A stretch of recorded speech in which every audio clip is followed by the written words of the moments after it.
So we just got back from running a few errands, and by errands I mean 2 stops. Well, pretty much kind of like 3 different types of errands.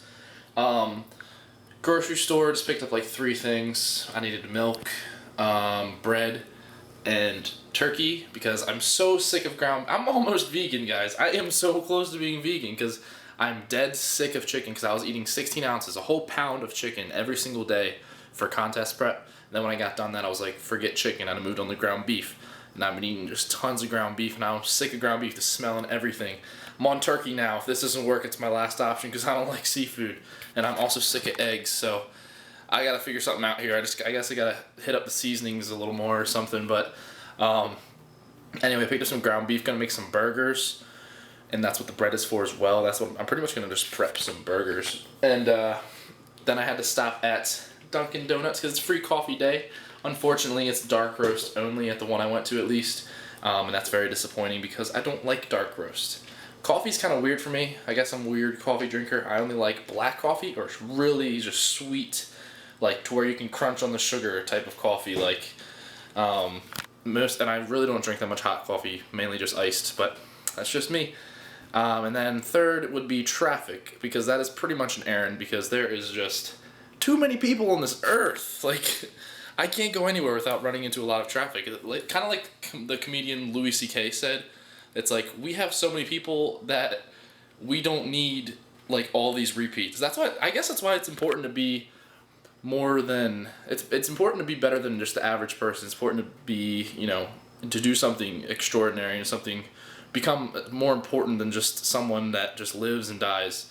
You got to do something that's meaningful, and I think it's kind of true because there's literally so many people on Earth. So it's always important to just push yourself, go to limits that you're not even capable, that you don't think you're capable of reaching, and just try to be better than average, because we don't need any more average people on this earth. It's already too overpopulated. But about to go to the gym soon. Just got to get some more food in me, and then we'll be leaving. Gonna hit some shoulders. Not gonna record that because you will be seeing some chest footage in this video, because I don't believe I've had some chest footage in a while. But that's what's going on now. I have 2 workout plans to make. One for a girl, one for a guy, and both of them are out of the country. Still mind blowing that I'm like working with people that don't even live in the same country as me, but that's what's going on right now. And then I'm gonna rest up a little. I need to like lay down and stretch or something. My back is killing me. I hope you guys like that video, the 1-minute editing video I made. If you haven't seen it, I'll put a little thing on the screen, but it took me a while to edit that, and I condensed 15 minutes of gym footage, or 18 minutes of gym footage, down to 1 minute and edited the hell out of it. So hopefully you liked it. Go check it out, and we're off to the next clip. It's freaking pouring outside, like rain, it's so much rain out there. I don't have like a raincoat right now. I don't know where it is. I lost it, and I'm just wearing these Vans because I don't want to ruin my fly nets. But I really hate the rain. I like the rain, but not when I have to go out to my car, which is not parked very close to my door, and I don't have an umbrella either. So all I got is this hat and some speedy feet to get to my car really quick. But I haven't eaten much since then. I've been kind of busy, but when I get back, I'm gonna have a protein shake, and then my last meal will be at like 1:30 a.m. And that will be some turkey and some bread, basically turkey burgers.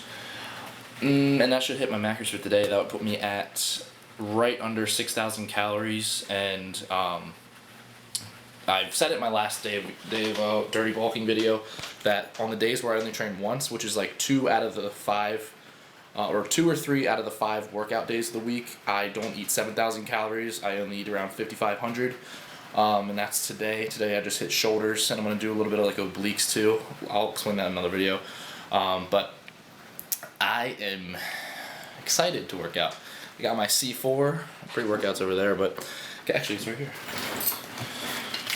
Got my C4 and 1 scoop M5 in here, ready to fuel this workout. So if you need any supplements, Cellucor link is in the description. Z McAdams, code for 25% off. And it's gym time, boys and girls. So today's Thursday. This video should be up tomorrow. I'm about to head to work. This morning I hit a little bit of obliques, and some arms. I'm not sure if I said that in the last clip. So today is a 2-a-day, so lots of food today, and it sucks because I really didn't have that much time, but I had to shovel food down. And it's just been a gross force-feeding day, but I will be training chest tonight, and that's the footage I was talking about. So I'm gonna head to work now, and then from work, going right to the gym, bringing all my camera gear, and let's get a commentary in. So I'll see you guys in the gym. So, welcome to today's commentary, guys. Thank you so much if you're still watching this video. Be sure to leave a like if you like it so far.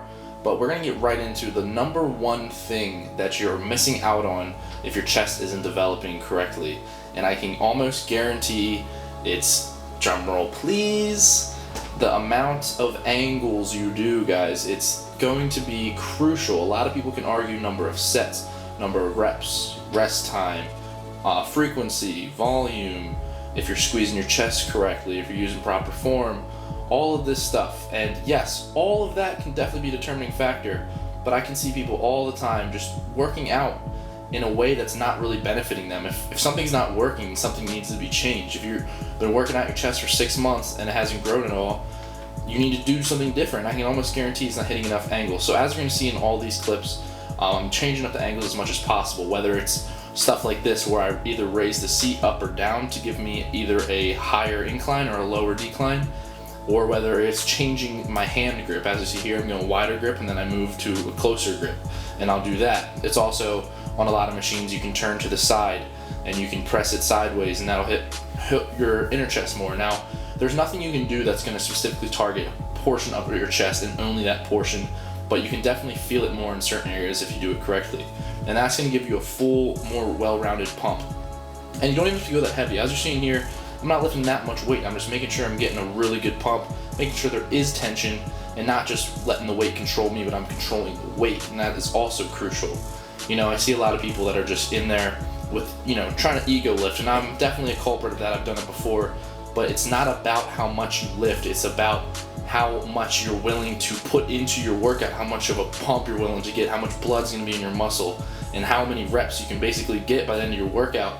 Now obviously you don't want to go for max reps till failure every set, but you want to get a good amount of reps in a high volume workout. And if you want to grow, I mean, high volume is definitely the way to train in my book. Every single person I've switched from a lower volume workout to a little bit higher volume workout, or even sometimes excessively depending on how long they've been working out, they've always gotten better results.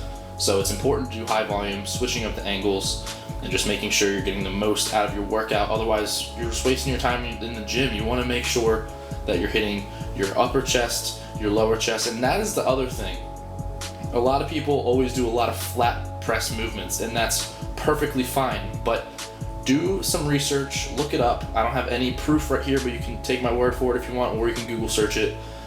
You don't necessarily need to do any flat bench, any flat pressing or fly movements.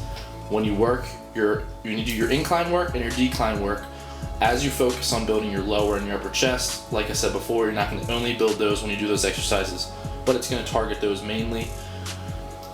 When you do those exercises, your quote-unquote middle of your chest, or what people think they're working when they do flat presses and flies, will be hit. So you can basically eliminate those types of flies and presses, and your chest will still grow. Just think of it that way. A lot of people, almost every single person that has a lacking chest is always lacking in their upper chest specifically. So just learn how to squeeze the muscle and make sure you're hitting angles. It's crucial. Here I'm doing the seated pec flies. I always use circuit machines. A lot of people think circuit machines are for like weaklings or like noobs or something, but not really. It's a motion that's completely controlled, and you can get a crazy pump if you just throw it in like in the middle of your workout or at the end. But it's also good for warm-ups too. I mean, there's a lot of benefits. People are too like stereotypical about exercises, and just, you know, they either want to lift heavier than they need to because they think heavy weight equals bigger muscles, and that's completely false. It's actually directly unrelated. Yes, you want tension, but you don't need to lift more to get bigger. It's basically progressive overload. It's not just 1 rep maxes every time you go into the gym. But here I'm switching up my seat, I'm switching up my grip, I'm switching up the angle of my back.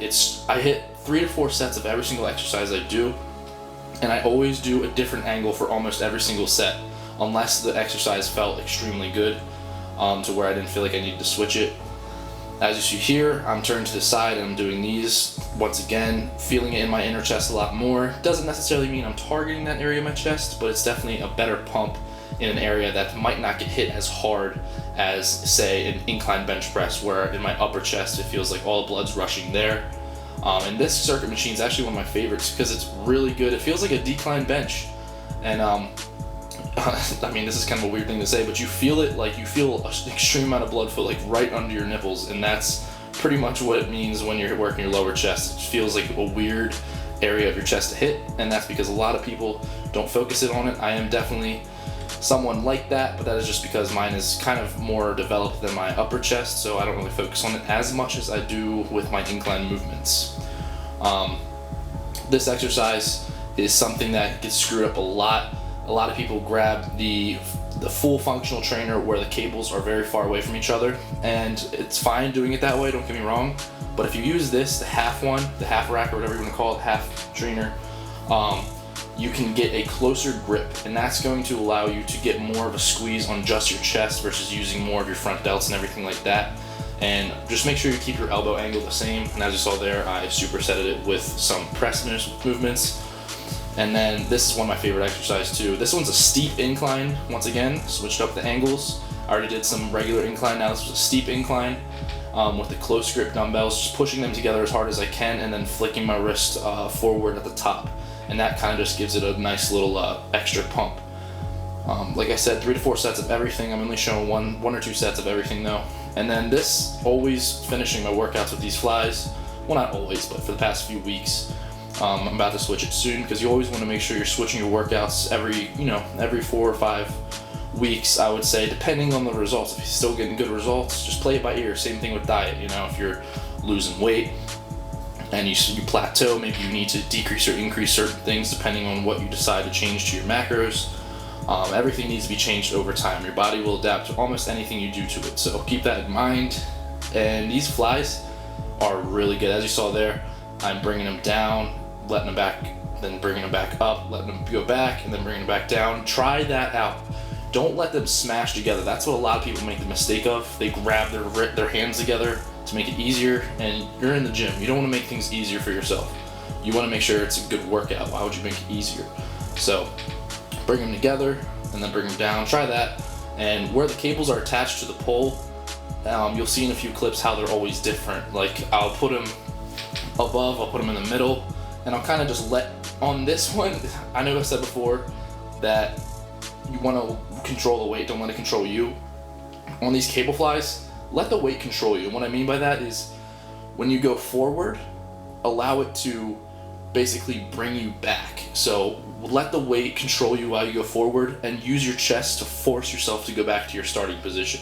It's kind of a hard thing to say without showing you. Maybe I'll go more in depth in that next chest video, but definitely a crucial thing to do because it's like a pump on a whole nother level. Like you will be sore for at least 2 days guaranteed. And this is another movement I really like. I think I saw Steve Cook do this a while back. Basically you're just hitting like a single arm type of like low to high fly. And I didn't really cut this clip out, I just wanted to show you that I don't really take rest times in between each thing, especially when it's just one arm. You want to like do one arm back to back.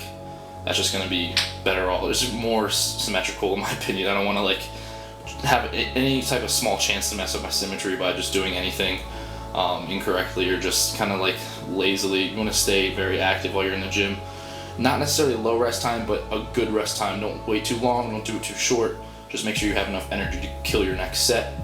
And then I've been doing this recently, finishing my workout with some push-ups on the Bosu ball, I believe it's called, flipped upside down, and grabbing the little handlebars. And this is literally going to target your chest like no other type of push-up will. Like wide grip, narrow grip, nothing will target it as much as this will, trust me.